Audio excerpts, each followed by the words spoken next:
Fala moçada, tudo bem? Ricardo Torques aqui com vocês, professor de Processo Civil da Casa, e dentro das nossas dicas para o Tribunal de Justiça de São Paulo, cargo de escrevente, a dica é impedimento de suspeição. Bora lá, pessoal, porque aqui é o seguinte, quando se trata do tema, você tem que ficar ligado, dar uma olhada nos artigos 144 e 145 do CPC. Não tem jeito.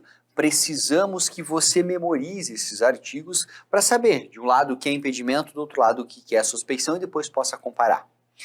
Começando aqui o nosso bate-papo, o que eu trago para vocês? Primeiro, as hipóteses de impedimento, ou seja, quando que o juiz ele não poderá atuar porque tem uma presunção absoluta de violação da sua imparcialidade. Dá uma olhada. Quando este juiz for mandatário da parte, ele for perito ou ele já tiver atuado no processo como membro do Ministério Público ou testemunha. Ele já atuou nessas funções e agora ele é juiz, não pode.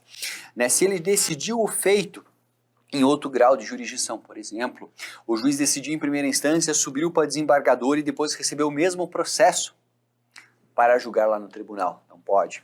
Se nós tivermos o juiz como advogado, defensor ou membro de Ministério Público, isso abrangendo também cônjuge, companheiro e parentes. Sempre até terceiro grau. Aí você mata tudo. Olhou aqui para as hipóteses de impedimento de suspeição e essa hipótese tratou de grau de parentesco, terceiro grau. Na tela. Se for cônjuge, companheiro ou parente até terceiro grau, for parte no processo. Se for sócio-membro de direção ou de administração da PJ, parte no processo, como por exemplo uma associação, é claro que o juiz não pode ser, por exemplo, diretor de uma pessoa jurídica com fins comerciais ou empresariais, mas de uma associação, por exemplo, poderia, mas nesse caso não pode julgar processos dessa associação. Se ele for herdeiro, presuntivo, donatário ou empregador, se ele mantiver relação de emprego ou prestador de serviços da instituição parte no processo, ou seja, pensa só, nós temos juízes na casa, esses juízes podem julgar processos do Estratégia? Não, por quê? Porque eles têm contrato de prestação de serviços com o Estratégia.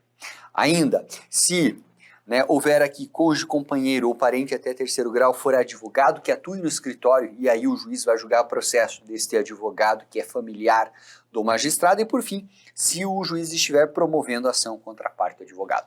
E aí nessa hora você pensa assim, poxa professor, já tem tanta coisa para eu decorar, tenho que decorar todas essas hipóteses? Não. Quero que você faça o seguinte, leia com atenção como a gente fez agora e se liga para decorar essa aqui. São as hipóteses de suspeição que se dão por amizade íntima ou inimizade da parte do advogado, se o juiz receber presentes, se o juiz aconselhar ou subministrar aqui é subsidiar mesmo as despesas do processo, se o juiz for credor ou devedor ou se ele for interessado no julgamento do processo. Você decora essas hipóteses e lê com atenção as outras. Aí você consegue diferenciar. Por quê? Decorou essa, você sabe que é suspeição, o que vier é impedimento e aí você não tem problema. Só lembrando, o que diferencia uma da outra? Dá uma olhadinha bem rápido aqui, pessoal. Nós temos que o impedimento gera uma presunção absoluta de parcialidade do magistrado, ao passo que a suspeição é uma presunção relativa, certo?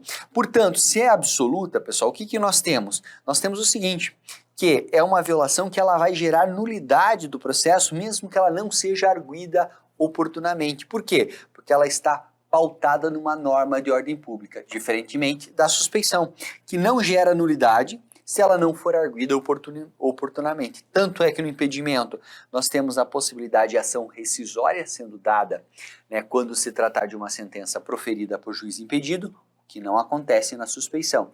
E por fim, a arguição se dá por incidente a qualquer tempo, ao passo que na suspeição nós vamos ter a preclusão. Show?